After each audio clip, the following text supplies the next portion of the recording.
Hello everyone. Now first of all, I apologize for not posting in a while. I got a really nasty flu and it just completely wrecked my voice, so I've had to take a day or pretty much a week off from posting any commentaries.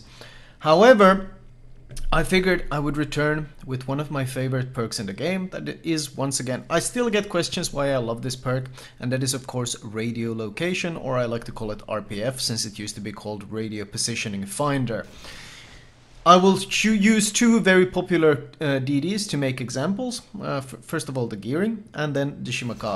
First of all, in the gearing, you can see RPF is pointing behind me. I know the enemy has a Baltimore and a Grozovoi, so I suspect either of these two are chasing me because I was trying to defend this flank practically alone, and I was spotted, I killed the Fletcher, and now of course I know that he's hunting me, because RPF is telling me that something is closer than the Yamato's 8.3 km range, so already RPF or radio location is giving me a significant amount of information. I am being actively hunted by either a radar cruiser or a gunboat DD that can heal, neither of which I really want to be fighting alone.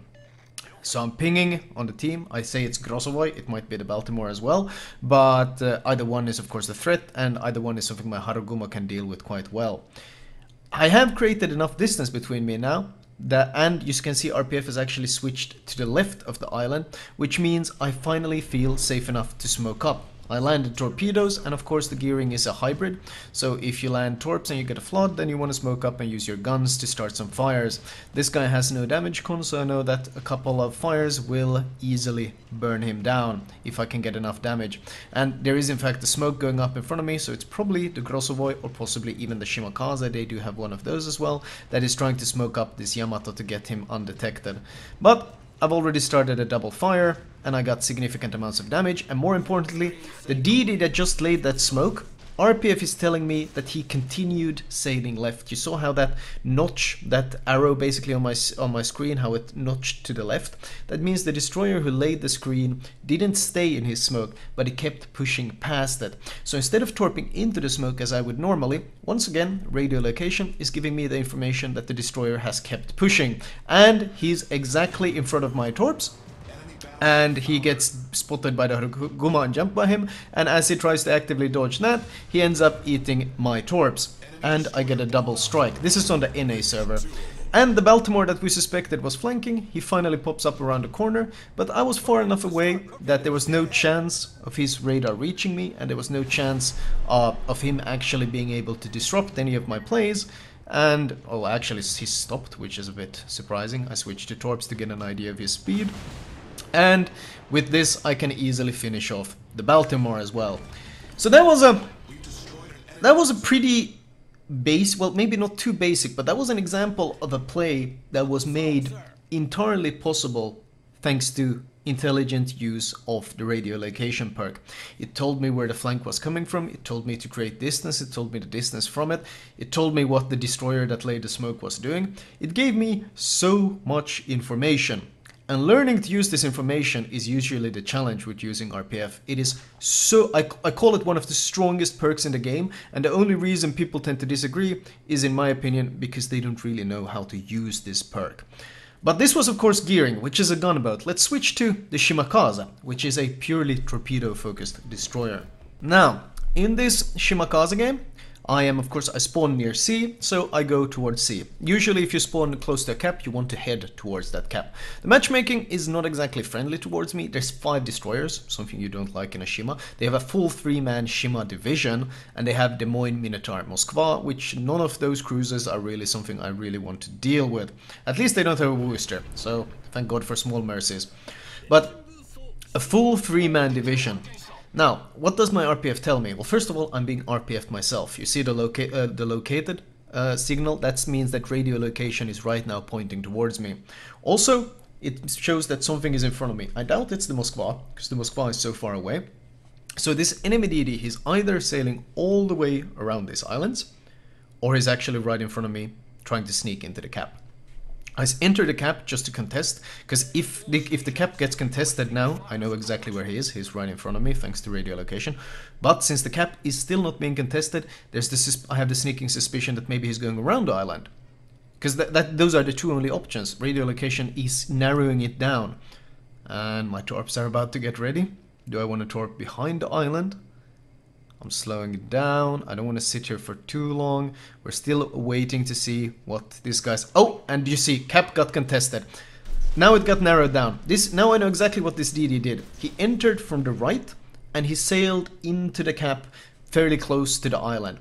And he's parking right in front of me, or he's moving slowly in the general direction. So I launched the spread where he is and where he's heading. The starting point of my launch is where he's right now, and the follow-up is where he's heading. Now I know it's not that Shima, because the cap is still being contested. So there's another destroyer inside the cap, and I'm assuming right in front of me. Oh, RPF switched to the right, and my torpedo prediction was actually perfectly on point, and we managed to land a torp on the Kagero. The Kagero, of course, is now in huge trouble because I knew that I had a very high chance of landing the torps, so I started pushing in very aggressively. That's what you want to do. If you think that you're going to land torps, you push in so that the enemy DD has to not only struggle with dodging the torpedoes, but they also have to struggle with dealing with the incoming fire. Note that I could smoke up here, but I don't want to, because it's only a Shima that's really shooting me right now, and I prefer to save my smoke so I can contest the cap again. Because when you want to contest caps, when you want to play aggressive in a cap, especially if you're against a 3-man division, as I am here, I've already seen 2 of the Shimas, I'm going to assume the 3rd one is here as well. If you want to contest the cap, you need to have your smoke available, especially when fighting divisions, because you need to have the option of disengaging the fight whenever you need to. And if you don't have the smoke and you pick a fight and all 3 of them show up, well, then obviously you're going to get very easily outgunned, and even 1 versus 2 is almost impossible if the DDs are even semi-competent. So we save our smoke. I just sailed behind the island to make sure that the Shima couldn't shoot us, and once again, you see what RPF is telling me. The guy in the smoke, he's probably no longer there. He might be entering the smoke, but in fact there is someone already inside of C, and I think he's entered here from the left into the right. It might be the DD in the smoke that moved, but I doubt it. I think it's the 3rd Shima. So there's at least 1 person capping. In fact, the cap is moving so quickly, I think there's 2 DDs in the cap. So we have our smoke ready. We know that 1 is here on my left, and the other one probably further to the right. It depends.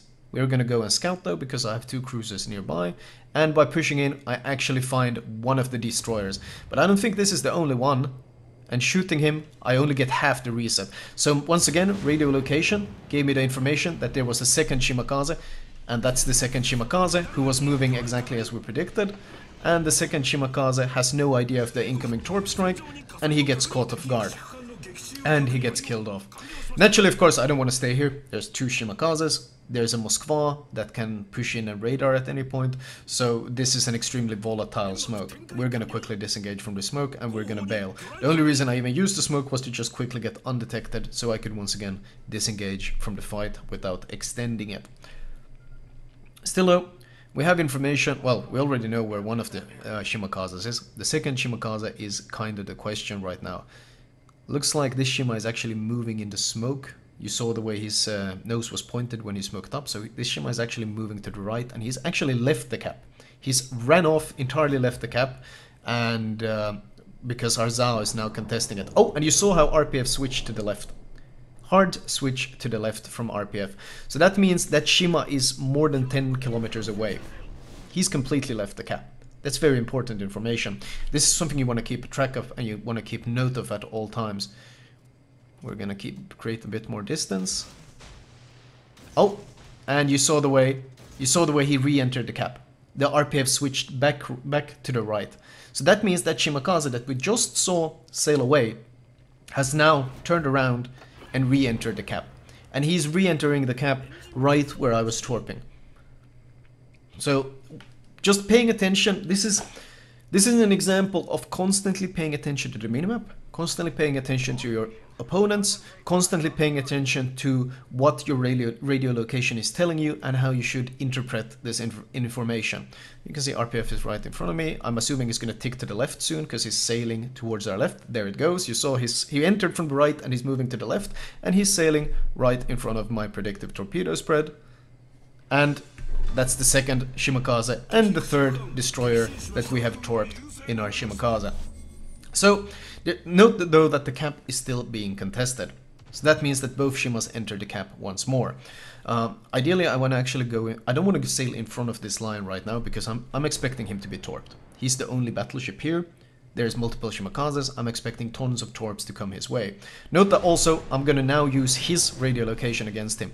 If he has radio location, I should get detected very soon. Sneaking up, sneaking up. I'm in front of the lion now. And I have in fact not been RPF'd. This is pretty important. Because this means he's either on the left, he's most likely on the left part of the map, because the Hindenburg is the one who has the RPF, although my RPF is pointing right ahead of me. Or alternatively, he doesn't even use RPF, which I'm now starting to suspect is the case.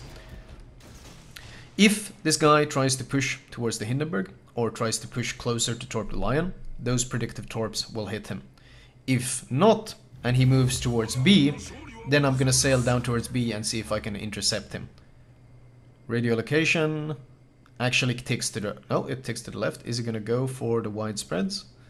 Note that I'm pretty much staring at this arrow. This tells me so much information. And I'm not RPF'd, which means that this enemy Shima is not using the perk. He's not using the radio location perk. Oh, and it ticks to the right. So he's going towards B. There were two options he could go for. He could go and chase the lion, attempt to torp him, or he could go for the objective, which was B. He chose to go for the objective. So once again, we have smoke ready. We don't have too much health, but we do have smoke ready, and I do have a lion behind me. You need to pay attention to that. And more importantly, the enemy Shima has no support. So using radio location, we're gonna pick a fight and pretty much ambush this guy. You note that there's two DDs pushing in from B as well. And I'm going to be using those to my advantage. And with perfect timing, using radio location, I spot the Shimakaze just as I have a lion right behind me. And this guy, of course, has HE loaded, and he's going to be very happy that I just spotted the Shimakaze for him. I'm slowing down so I can smoke up, but I'm going to wait until my lion gets a chance to shoot him. Just slowing down and letting my lion take a pot shot. And there we go, lion blaps him for almost all his health. And only now do I smoke up. Because now the lion got to shoot that massive HE volley that gave me a huge advantage in this fight. And he's got support from his team, but I've already smoked up and disengaged. Of course, as soon as you smoke up, you want to start angling, because there's always torps coming for your smoke. That's very expected. And I'm expecting, you see my Shima who's pushing from B. I'm expecting him to potentially even spot the Shimakaze right now. Seeing if I can get some torps in. And the Shima actually spots the Shimakaze. So we're going to go back into our smoke. Note I briefly enter my smoke just for the duration of this shot, so that I'm undetected while I fire it. And that is the third member of this Shimakaze division killed off. So that was all three Shimakazes I killed. All three of them using the radio location perk to give me a significant advantage and a significant amount of information in where they were going, how they were moving, how I could track them down, and how I could eventually ambush each one of them. This game, well, it doesn't really become, it's not really that interesting anymore because, well, we have such a huge advantage. All the enemy DDs are dead, and only now that the DDs are dead do I actually start focusing on farming damage from the battleships. My initial torps kind of get messed up here because, well, the Shima that's behind me thinks it's a good idea to start gunboating against these guys. And the problem, why I hate gunboating is, you know, the Shima is a ship that you never want to gunboat in unless you have a good reason. If you land a torpedo and the enemy battleship is flooding and he uses damage con, then shooting and starting fires is a good reason because you're going to do massive damage. But these guys, well, they haven't used any damage cons. They are perfectly healthy, they're perfectly fine, and the only thing the Shimakaze by shooting is doing right now is putting up a big red sign, hey, there's gonna be torps coming from this direction. Now, if this was just his own game he was sabotaging with this kind of boneheaded play, I'd be perfectly okay with this, but the problem is, of course, he's going the same direction as I am. So when they actively prepare and try to evade, dodge and evade torps coming from the enemy Shima, they happen to coincidentally be dodging torps coming from me as well. And this, of course, kind of annoys me. And that's why generally use guns in the Shima. I mean, generally I want people to use guns as much as possible when fighting other DDs or when there's good opportunities. But in this situation, it's one of the few situations where using your guns was just a terrible idea. Like, what was he going to accomplish with using those guns? Even worse is that the Monarch and the Conqueror don't actually have any targets to shoot. So when the Shima lets himself get spotted, he's the one that's going to be shot at. as he just was, and he's the one who's going to be losing all that health. Making sure he doesn't suddenly turn hard left, because I want to torp more. I'm actually going to go closer before I torp anymore, because I'm worried that this Shima is going to make a hard turn to the left. And if he does, then he's going to eat my torps. If he's willing to sail in the open and gunboat like that, then, well, let's just say he might do some unpredictable moves. Okay, he turns to the right. Now I feel a lot safer actually using my torp, since I don't want to accidentally torp someone. And fundamentally, even though, like, even if he turns left, it would have been an unpredictable move. If I had torped him, it would have been my fault. When you launch torps, the only one who's responsible for what those torps hits is you. You are the one who's responsible. Even though like someone might make some really dumb moves and some really boneheaded decisions, it's always your fault. It is always your fault when you hit someone. I smoke up with the idea of not really actually hitting this Conqueror. I wanted to hit the Lion, because I landed a torpedo on the Lion and I know his damage con is down, and now that he's actually spotted, obviously he's going to be my target, because I want to get fires on him. It looks like he's going to hit torps though. Oh no, never mind. He dodged the torps, so I tried to follow up, get another fire on him. Note that RPF is pointing to the left at the Conqueror, so I'm suspecting that maybe a Minotaur, and yes, RPF.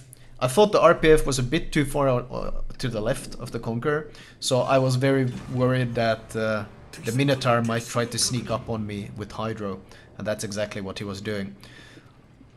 I do manage to kill off one. Sadly, I can't get the double strike. I lack 41 damage to get the double strike, but my next volley finishes him off, and this game does end in our fairly comfortable victory. Now, the end of the game wasn't nearly as interesting as the start of the game, which was very heavily focused on radio location usage and using it to basically outplay an entire enemy division. The game ends only 96k damage, but huge credit and XP rewards, because of course I kill destroyers, and rewards are percentage based, so it's much doing 10k damage to a DD is a lot more valuable than doing 10k to a battleship. You get much better rewards, hence the huge XP and monetary rewards. Team score wise, 2.9k, 6 kills. I'm a bit sad I didn't get the double strike, because those flags are so useful, but I will happily take it, and more importantly, this was such a good example of how valuable the radio location perk is. If you're looking for what builds I'm using in the Shima and the gearing, I'm pretty sure I'm still using the exact same builds I recommended in my previous Shima and gearing commentaries, so you can find those. Not surprisingly, I recommend radio location on both destroyers, because I think it's one of the strongest tools and one of the most underused tools in the entire game. Detailed report wise, we can of course see, well, I pretty much killed every single destroyer. Well, I killed 4 DDs, didn't I? I killed... okay, there we go. I killed the Shima, the Kagero, the other Shima, oh, and the third Shima, yep. And then I killed the Monarch and the Conqueror, but those were kinda... the game was already won by that point. Usually when you kill the DDs, the game ends. Anyway, sorry for being absent for a while. I hope you guys enjoyed this commentary, and I will talk to you guys later.